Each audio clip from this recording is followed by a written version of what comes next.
آپ کو بتائیں ایران میں 5.8 شدت کا زلزلہ آیا ہے۔ زلزلے کے جھٹکے دبئی، شارجہ، عمان، کویت اور بحرین میں بھی محسوس کیے گئے۔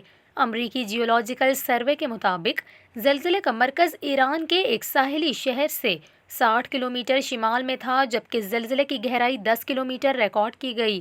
ایران میں آنے والے زلزلے کے جھٹکے دبئی، شارجہ اور عمان میں بھی محسوس کیے گئے۔ سوشل میڈیا پر وہاں کے صارفین نے زلزلے سے متعلق متعدد پوسٹ شیئر کی ہیں۔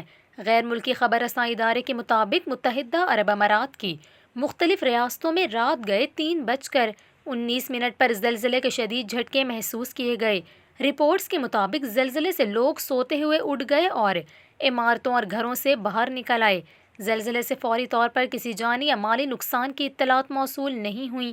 دوسری جانب جاپان کے مشرقی علاقے میں 7.3 شدت کے زلزلے کے فوری بعد جاری کی گئی سونامی وارننگ واپس لے لی گئی ہے۔